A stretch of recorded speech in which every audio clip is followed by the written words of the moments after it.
Olá, pessoal, tudo bem? Meu nome é Marcos Fernandes Gonçalves da Silva, ou somente Marcos Fernandes.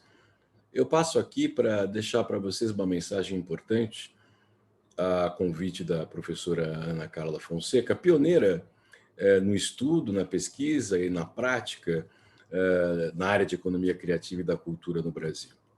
Eu estou aqui para falar para vocês sobre os efeitos multiplicadores dos setores ligados à economia criativa, que é um setor muito amplo, e os setores ligados à economia da cultura, que também é um setor de economia criativa, no entanto, um tanto mais restrito, né? A economia da cultura envolve áreas relacionadas às artes, artes plásticas, o folclore, algo muito importante no nosso país, em qualquer país. Alguns colocam até a culinária, né? Inclusive a moda, nesse setor, outros incluem esse setor mais naquilo que seria economia criativa, enfim.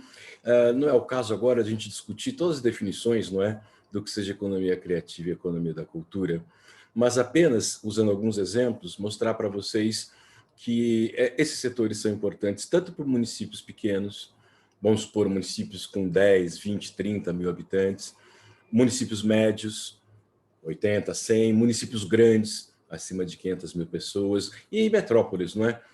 Porque boa parte, hoje em dia, das cidades, elas têm suas economias ligadas à economia criativa, porque envolve universidades, pesquisa, ciência e tecnologia, e também economia da cultura, porque envolve parte daquilo que a gente chama de lazer, mas não necessariamente é lazer, do entretenimento, mas envolve também, por causa de museus, não?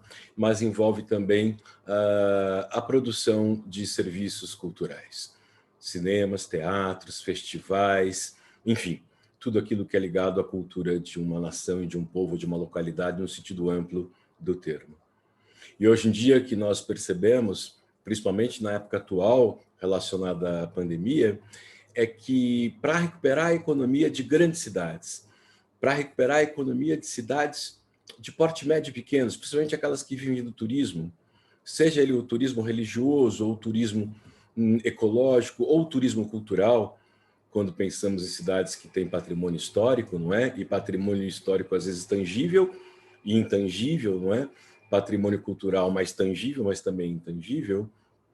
Nós observamos que investimentos nessa área por parte de prefeituras, por meio de políticas públicas, podem ser importantes, porque o turista que vai visitar uma localidade devido, por exemplo, aos seus bens culturais, ele vai deixar dinheiro nessa comunidade, nessa cidade.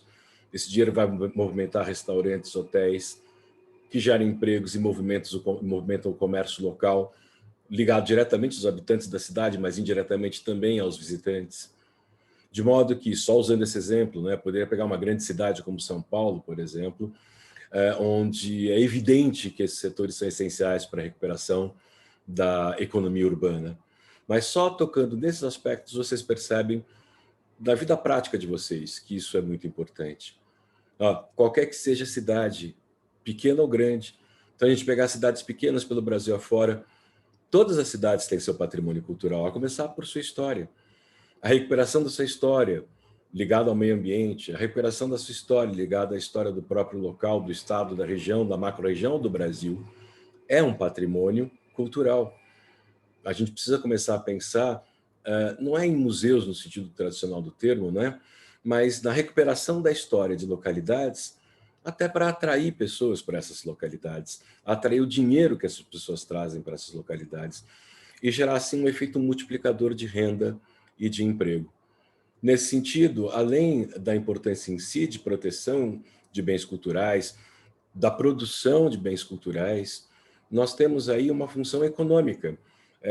Mesmo fora da situação da pandemia, numa situação normal, digamos assim, é interessante se investir nessas áreas, culinária, artesanato, festivais de cultura, enfim, áreas correlatas diretas ou indiretamente com cultura, no sentido mais amplo do termo, porque isso gera oportunidades, isso gera condições para que a economia local prospere, isso gera condições para que, inclusive, outras políticas públicas possam ser executadas, porque geram mais arrecadação e mais renda real para a economia local.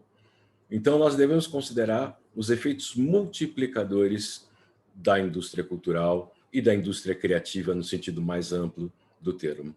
É esse o recado que eu deixo aqui para vocês, principalmente nos dias de hoje.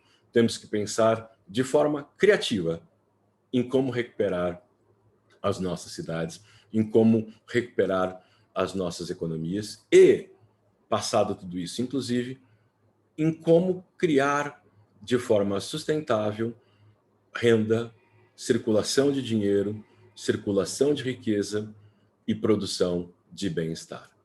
É isso aí, pessoal. Então, eu espero que eu tenha sido um pouco útil, não é? Nessa explicação, que também espero que tenha sido, uma explicação nada técnica e bem comunicativa. Muito obrigado e até mais.